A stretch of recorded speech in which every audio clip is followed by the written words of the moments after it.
Hello and welcome to the Young Living Guest Series. My name is Brenda Rogers and I'm the Training and Education Manager for Young Living Australasia. And it's my absolute pleasure to bring to you the best and brightest Young Living member leaders speaking about their passion, the Young Living essential oils and oil-infused products.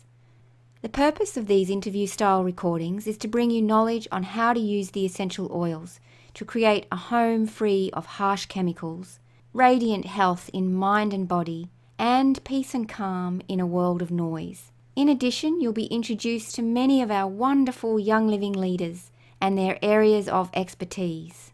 Let's get started. Hello everyone and welcome to our webinar interview series. Today I have the great pleasure of my guest Aleena Simpson. And Aleena Simpson is a platinum in Young Living, and we're talking to her about going platinum. So I'd like to welcome you, Aleena. Thanks, Brenda. Hi, everyone. Welcome, and thanks for being here. So, Aleena, thank you too for your time. I'd really love you to start with a little bit of an introduction about yourself for those people who aren't completely familiar with who you are. Can you tell us how you came to join Young Living and your start out story, really? Yeah, thanks. I actually began Young Living probably in 2007. I've been with Young Living for quite some time now, as you can imagine. So I actually started out using the products mainly, not really even thinking about the business side of things. My dad was the one that actually first introduced me into it. My mum and I both thought he was a bit crazy. He's a bit eccentric, but we love him just the same. But yeah, he started actually by introducing us with the products, and it sort of went from there. I had an experience with the products, and realized that there was a lot more to the company than obviously just being essential oils, that there was personal care products, there was a bunch of other things that were all chemical-free products. So for me, I wanted to go to my school reunions looking, 10 years younger than everyone else rather than 10 years older. So I thought I'd start young rather than starting after it had all kind of occurred. So my background, however, which was completely opposite to natural products, was accounting. So yeah, I didn't like the whole head down, tail up, and go to lunch by yourself and come back and back into your little cubicle. And so for me, I thought the idea of socializing was a little bit more fun, being that I like to do that a lot more. And yeah, it sort of kind of went from there. It became a bit more about helping others and being able to also enjoy an amazing lifestyle that people would only dream about.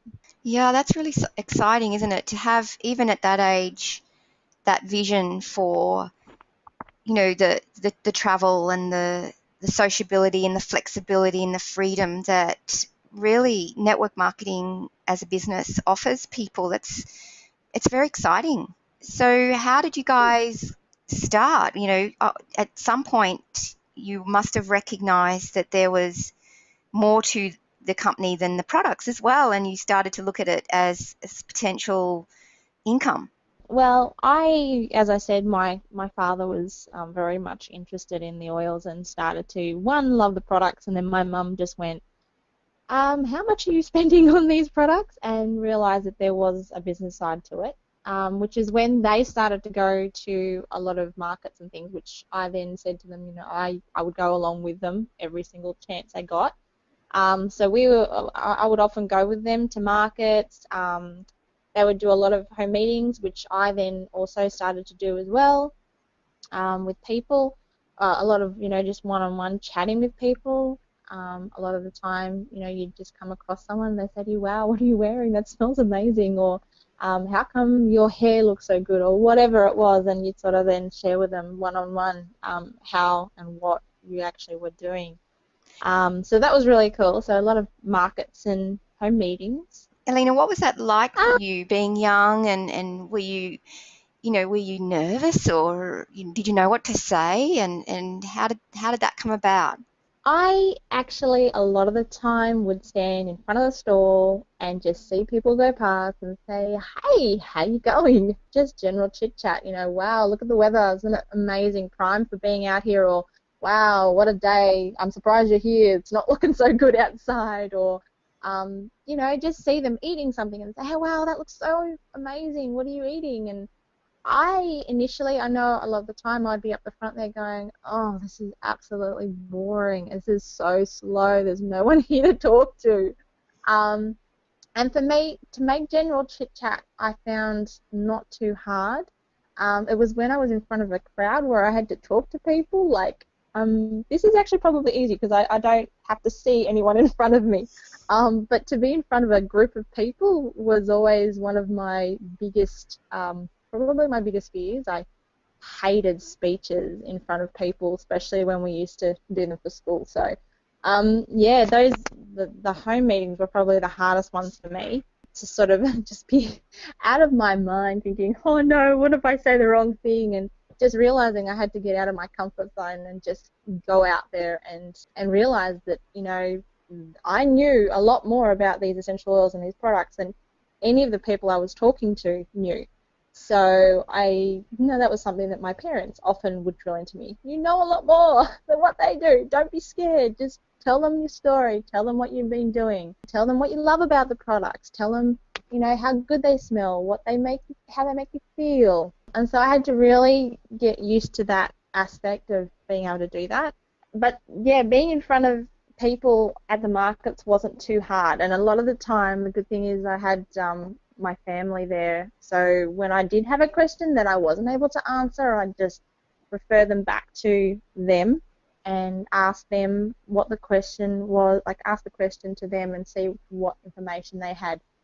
The other thing was obviously we used to use a lot of essential oils books, and so it was really handy to be able to go back to those books and be able to refer people to information in those to be able to work out, what it was that they needed to know in regards to, being able to get a product that's great for their hair, a product that would be suited for their skin. So it sounds like there's two key aspects here, Aleena, when you're sharing Young Living with others and wanting to grow your business, and that's knowing your product, knowing your stuff, knowing your prices, knowing the details, knowing the business. And then on the other hand, there's quite a bit of skill required and personal, I call it personal development, where you need to stretch your boundaries and get out of your comfort zone. So would you agree that that's sort of the two areas that you had to develop to get yourself to silver and gold and above? Yeah, no, definitely. I think they're still developing. Some have developed a little bit easier. Some of them have been a bit more difficult. Like I said before, getting up in front of people, I still probably get up there and go, "Oh dear." Um, and I often have to just, even at the Noosa retreat where we had to get up the front and talk, I need to calm myself down, and I need to speak slowly. I need to not start speeding up my words. And one of the things that I think probably came out of that experience for me, and as I've done things have sort of cropped up and I've realized, wow, this is how I actually learn. This is how I need to write things in order to be able to speak in front of people if I want to have notes. So one of the things that I've also learned, not only about myself, but about how I learn, but also the fact that whenever I've gone to the next rank, for instance, from silver to gold or from gold to platinum, there's always been that time just before that happens that it kind of sometimes feels like things are just caving in on you. You think that it's never going to happen. You think it's just too hard. Things around you feel like they're just collapsing, and then something happens, and you've just got to push through that because as soon as that happens, you know that it's getting close to that next level. And I think one of the things that my mum Linda says to me is that as as you're going through the levels, each challenge is there for a purpose, and that each challenge before the next rank that happens is actually something you need to learn and something you need to develop in yourself in order to get to that next rank. So if there's something that's challenging you or something that you find is really pushing you outside your comfort zone or pushing you outside of what you feel you should be doing, whatever it is, you just feel like it's a real struggle, it's something you need to develop within yourself or something that needs to be developed in order to get you to be able to handle the next level or to be able to grow and develop as a person, develop in your life, develop in your family, develop in anything to be yeah, Wow. even more grown to the next level. Wow, that's amazing. I mean, that's just so inspiring that, that persistence that you've developed, that willingness to push through is phenomenal. Just such a key characteristic of leadership, and I really think it's amazing, Aleena. So I just want to say well done. Now, Thanks. I guess it's different for different people, but what do you fall back on to support you? I know for some people it's their beliefs, but were there resources books you felt helped you? Or obviously your mentoring by your parents is phenomenal for you. Um, but in your team members, you're supporting them to do the same. How do you guide them or mentor them when they're going through the same thing? I think my support with my parents has always been really great and really helpful. I can often have, just sometimes just even being able to voice it. So I will often, be, um, you know, even even just going to my leaders and saying, just sometimes just hearing and letting it out can often help you, I guess, get through those stressful times. Sometimes it's also just the idea also that the people that don't succeed and don't move forward are the ones that get off their horse once it's fallen over. They don't sit there and they get up and keep going, find another horse and keep going. So I guess a lot of my leaders have actually taught me things as well. It's not just been me teaching them because a lot of the times, I know some of my girls are just amazing people. I have learned bits and pieces from them. They've actually found books and stuff. Maxwell William has been really great. The GoPro book has been amazing. It goes through and tells you a lot about the stuff that you're going to encounter. And so it makes you realize that, you know what, it's not just me going through it. It has been done before, but it has been overcome. So even though it feels really, I guess, really hard to overcome, it's hard to get to the top of that mountain. It can often be just that you just need to keep going and keep moving, keep pushing forward. And the GoPro book is really good because it shows you a lot of those mountains that you're going to have to climb, and that there has been that people have actually climbed them. They're not impossible. It just sometimes takes a bit of shifting within yourself. Sometimes it takes a bit of shifting um, to just maneuver things. And if you want to get from A to B, there's always a way. It just sometimes you need to take a different path because the path you're on currently is in the way. There's a mountain in the way, so you need to just go around that mountain and find a different way around that problem. Can you give us an example? I know I'm putting you on the spot here, but would you have an example of I've heard that analogy before, mountains in the road or boulders in the road, and you could spend a lot of time trying to break that boulder down, but sometimes it's just much easier to go around it. I understand completely. But do you have a story of that for yourself? Yeah, I mean, it just in general, even sometimes with, I guess one probably most recent has been with our moving of the office. Sometimes people get to the point where they go, you know what, that's just too hard, I can't be bothered, and they think, it's easier just to let go rather than find a way around. And there is always a way around. Obviously, there's all the hard yakka and the discomfort, but then there's the joy and the rewards. And there's a lot of, from the, my understanding of the things that you've gone through, that you've experienced lots of fun, rewarding times. So can you tell us a little bit about, uh, you know, some of the places that you've seen and been to? Yeah. I've been to some places that most people would, I guess, dream to go. People that would dream to do these things before they die, and I've been able to do them while I'm in my 20s and early 30s. So, um, being to just some of the recognition clubs, for instance, Silver's Club, which we got to go and experience St Mary's, which is the farm. I believe the new Silvers actually get to see Mona, which is still a farm, and it's a magnificent farm. We actually got to plant lavender there at the last convention, which was really exciting. Going to Gold Club in Arizona, getting to see, what you would normally see in those Western movies, getting to see that, I guess, surroundings and the cacti and the red rocks, and I know we have that here in Australia, but it is different and it is very unique over there as well. I recently just came back from being at Platinum Club, which was probably, I guess, out of all of them, has been my next highlight other than Silver's, which was at St Mary's. I got to see the farm there in Ecuador, the academy, got to enjoy spending time with some of the kids. I had my little shadow following me around everywhere. She was an absolutely adorable little girl. She was the most kindest hearted person I think I've ever come across.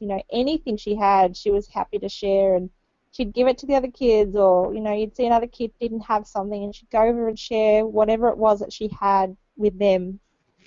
So you can see like the types of kids that this academy is helping, kids that have got these really beautiful hearts. Getting to see the spa and swimming in the floral water at the farm. They've actually moved the spa to the farm, so you got to enjoy checking out the farm at the same time. One little thing that I loved was I was there at the farm, and we were looking around the farm and accidentally missed the bus back to the academy. So we actually happened to be talking. I went up to actually talk to one of the other platinums, and it just happened that Gary and Mary were there still, and they said, "Yeah, hey, you need a lift back to the academy? Jump in the car, we'll take you over there." So that was a real highlight. Really enjoyed spending time with Mary and Gary, and we actually got in the car, and he said, there was actually four other people that actually asked for a lift as well. And he said, "You know what, you guys, you five must be special." He said, "How do you guys feel about a personal tour around the Ecuadorian farm?" And we all kind of looked and went, "Is that a question? Let's go." So we actually enjoyed that. Just, the seven of us in the car, driving around the farm and having Gary tell us the stories of just some of the farms, which is almost unheard of being able to do that. So I was so happy and so excited, and I had to be there in order to have that happen. So I'm just so grateful that I was actually able to be at that platinum recognition club to actually be able to experience that, which was really exciting. Other things that I've done is the conventions: Disney World, Florida, Dallas, Minneapolis, Salt Lake City, numerous times, Caribbean cruises. We had our leaders meetings, leaders retreats in Darwin, checking out the farms that we have, the Blue Cypress up in Darwin. Noosa, recently we just went to Noosa, stayed at a beautiful hotel, enjoyed the beach, enjoyed doing some wonderful activities of Pilates and yoga and being outdoors. O'Reilly's. We actually got to go up to O'Reilly's in Queensland here. We enjoyed being able to see the nature and just some of the things, seeing, the worms, in the glowing worms in the caves and all those kind of things. So things that, most people wouldn't even imagine they'd get a chance to sort of do because they're working. They're working hard because they've got families that they need to be able to support, and I'm being able to do that and have this lifestyle that is amazing. Yeah, absolutely incredible. And aside from all the experiences and the new environment in these places, I imagine being able to connect with, I guess most of them are strangers at that time when you first meet them. What's that like?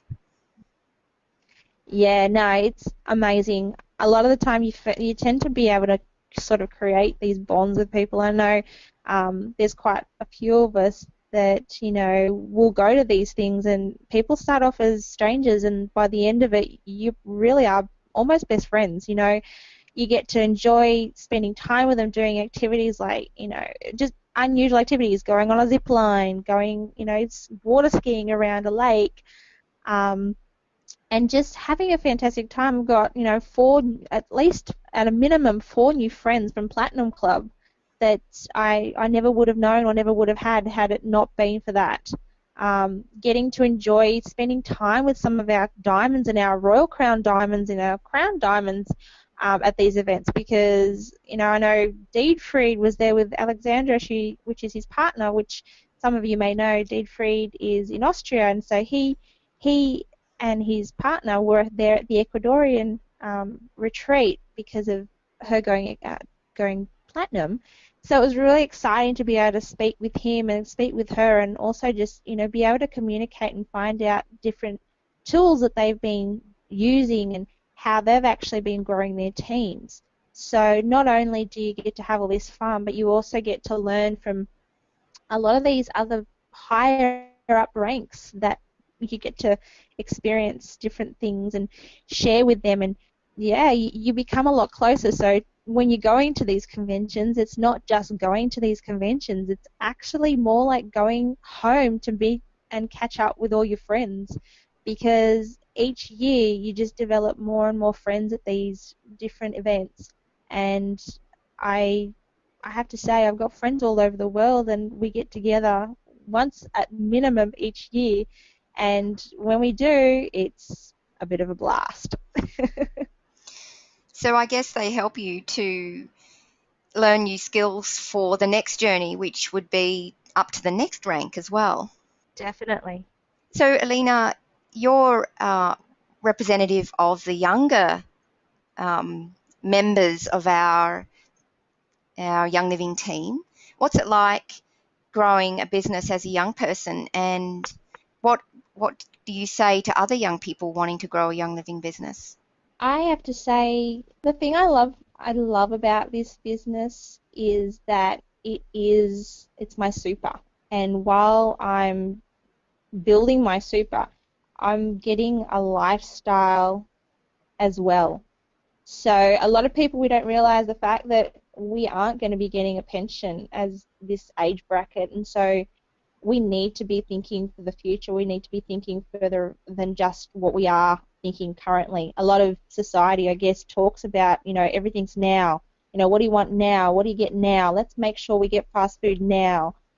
Everything's now, now, now. Nothing's actually really geared towards thinking of the future. And for our age bracket, it's going to be a real trap, I think, because we are sort of developing, society develops us that way, and being that Young Living is something that can be carried on. It's a super that you can have and have a lifestyle with, not just be hard yakka, not just be thinking about what do we need now.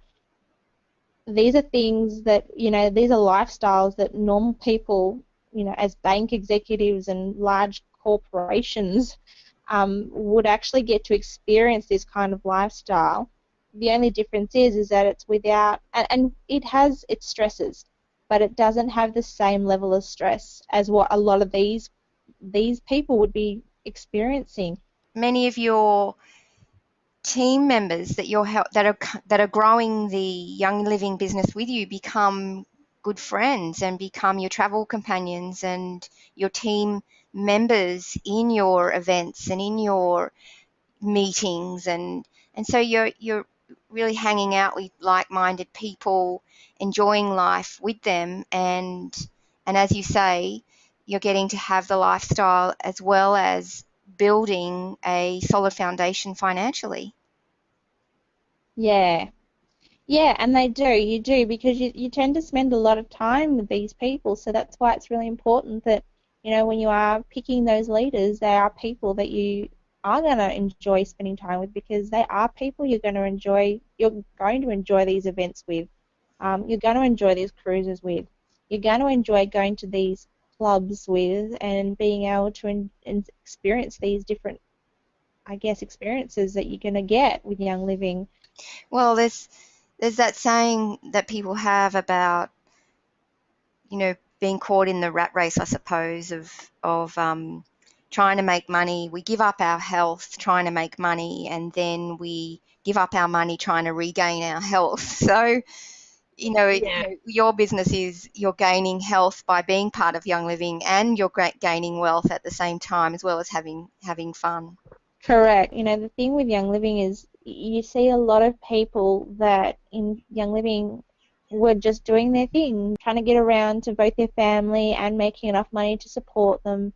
And you see them go from feeling stressed and having that, overwhelming feeling of not being able to cover everything to seeing them further on down the track. Like the amount of people that I've known throughout the years with Young Living that they look younger, and I know that most people would be like, that sounds so cliche, but they do. They honestly do Mm. look younger. They've gained a lot more of their health back because it's not just about the business and not just about the company. It's also about the products, and how they can actually help change things.